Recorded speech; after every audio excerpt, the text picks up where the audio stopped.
श्री राम। शंखनाद में आपका स्वागत है। मान लीजिए आप एक हलवाई की दुकान पर जाएं और उससे बर्फी मांगे, बर्फी के पैसे दे और उतने ही पैसों में वो आपको रसगुल्ला दे दे। आप तो बड़े ही खुश हो जाएंगे। आपके तो वारे न्यारे कि उतने ही पैसों में कम ज्यादा चीज मिल गई। अब आप दोबारा उसी हलवाई के पास गए, आपने फिर बर्फी मांगी, उतने ही पैसे दिए और उसने आपको फिर रसगुल्ला दे दिया।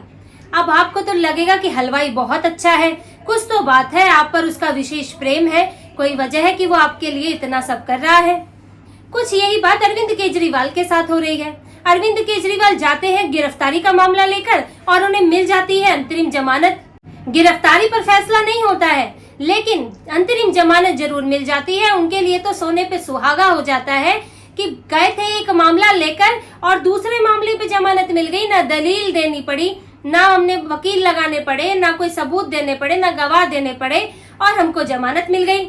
और अरविंद केजरीवाल के साथ एक बार नहीं, ऐसा दो बार हुआ है। एक बार जब लोकसभा चुनाव से पहले जस्टिस दीपांकर दत्ता और जस्टिस संजीव खन्ना की बेंच ने, सुप्रीम कोर्ट ने 21 दिन की अंतरिम जमानत दे दी थी। तब भी केजरीवाल की गिरफ्तारी का मामला चल रहा था, लेकिन जज साहब को लगा कि अब पहली बार 5 साल में चुनाव हो रहा है और अरविंद केजरीवाल अगर प्रचार नहीं करेंगे तो लोकसभा चुनाव के मायने क्या रह जाएंगे। उन्होंने अरविंद केजरीवाल पर बहुत दया की, विशेष प्यार आया। उन्होंने जो है अंतरिम जमानत दे दी और कहा कि ये इसे केस का मेरिट नहीं है, लेकिन मेरिट पर कोई असर नहीं पड़ता, लेकिन उनको जमानत देनी चाहिए। तब तो चलो चुनाव का मसला था, उनको प्रचार करना था तो दे दी जमानत।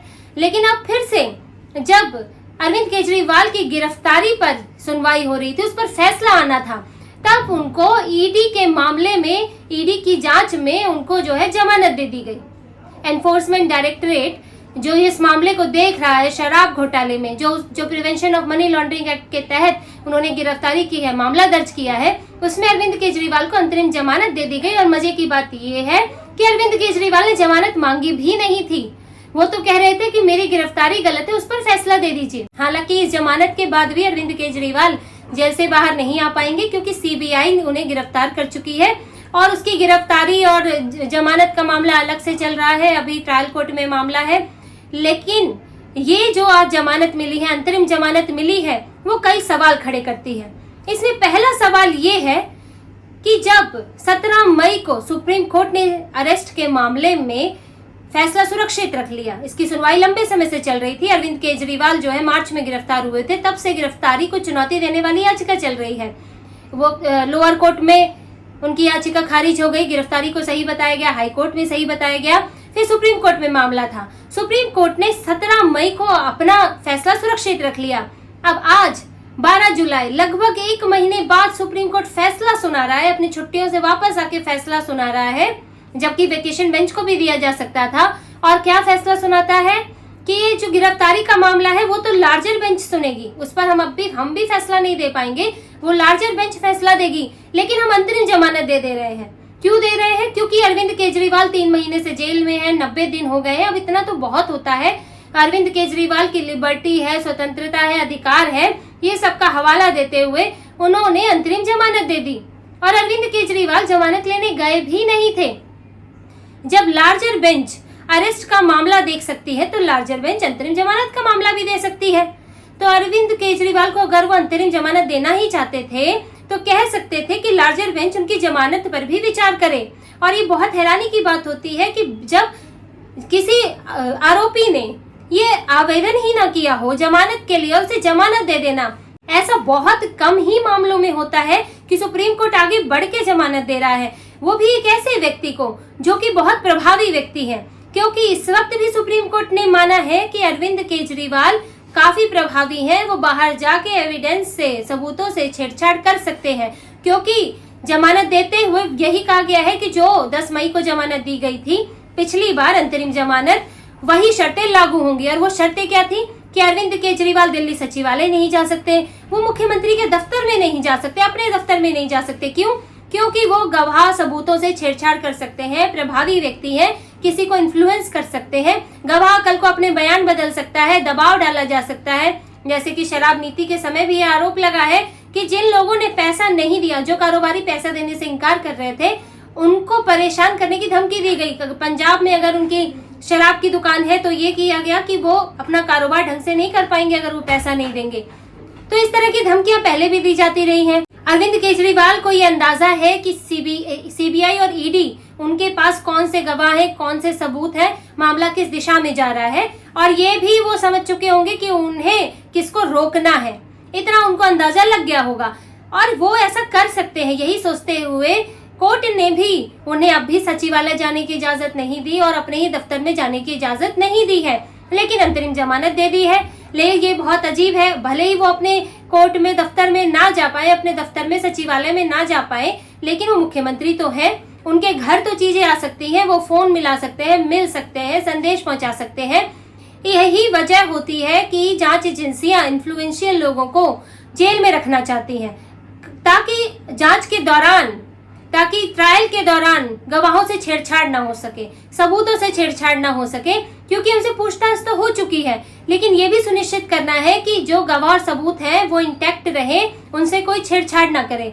लेकिन अब जमानत मिल गई है, अंतरिम जमानत सुप्रीम कोर्ट ने दे दी है, तो अब ये खतरा तो बना रहेगा, क्योंकि ईडी ने पहले भी बताया है कि मिनट्स ऑफ मीटिंग जो केजरीवाल के घर में मंत्रियों की जो बैठक हुई थी जिसमें शराब नीति फाइनल हुई, उसके मिनट्स ऑफ मीटिंग गायब है।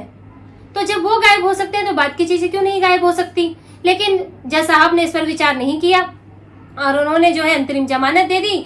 अब गिरफ्तारी पर लार्जर बेंच सुनेगी। लार्जर बेंच को यह अधिकार दिया है कि वो अंतरिम जमानत में भी कुछ बदलाव कर सकती है, लेकिन अब वो तो बात का मामला है। इसमें दूसरा सवाल ये उठता है कि जब अरविंद केजरीवाल का नियमित जमानत का मामला पहले ही हाई कोर्ट में है, सुनवाई चल रही है, वो अगर खारिज होता है तो फिर वो सुप्रीम कोर्ट में आएगा ही, और अगर खारिज नहीं भी होता है तो भी सुप्रीम कोर्ट में आएगा, ईडी लेकर आएगी। तो आखिर सुप्रीम कोर्ट को इतनी जल्दी किस बात की थी। हाई कोर्ट में नियमित जमानत का मामला है ही, पहले उन्होंने लोअर कोर्ट में अप्लाई किया था, तो जो जस्टिस न्याय बिंदु ने जमानत दे दी थी, फिर हाई कोर्ट में उसे चुनौती मिली, हाई कोर्ट ने स्टे लगा दिया, अब उस पर सुनवाई चल रही है। यहाँ तक कि अरविंद केजरीवाल हाई कोर्ट के स्टे को लेकर सुप्रीम कोर्ट पहुंचे थे, लेकिन उन्होंने फिर खुद बाद में याचिका वापस ले ली और सुप्रीम कोर्ट में अब जमानत का मामला नहीं चल रहा था। लेकिन जज साहब इतना जल्दी में क्यों थे कि उन्हें वो नियमित जमानत पर फैसले का इंतजार भी नहीं किया। आखिर ऐसी क्या जल्दी थी, और केजरीवाल ने कोई दलील भी नहीं दी थी कि मुझे नियमित जमानत चाहिए, फिर भी दे दी। अब तीसरा सवाल क्या उठता है। तीसरा सवाल ये है कि जब मामला इतना आगे पहुंच गया है, आप देखिए ये अब सिर्फ जांच तक नहीं रह गया है, ईडी ने ट्रायल लोअर कोर्ट में चार्जशीट दाखिल कर दी है और चार्जशीट में आम आदमी पार्टी को भी आरोपी बनाया है और यहाँ तक कि अरविंद केजरीवाल को मुख्य साजिशकर्ता बताया है। और अरविंद केजरीवाल पार्टी और सरकार दोनों के मुखिया हैं। इस आधार पर वो दोनों तरह से ही जो अगर घोटाला हुआ है तो उसके लिए जिम्मेदार है और इसी वजह से उन पर इनके इतने आरोप भी लगे हैं। तो जब चार्जशीट दाखिल हो गई है, ट्रायल शुरू होने वाला है और सीबीआई भी जांच कर रही है इस मामले की, दो एजेंसियां अरविंद केजरीवाल की जांच कर रही है, तो ऐसे में ये मामला इतने क्रूशियल स्टेज पर है। अब ये मामला ऐसी स्टेज पर पहुंच गया है कि अब दोषी कौन है इस पर जिरह होगी।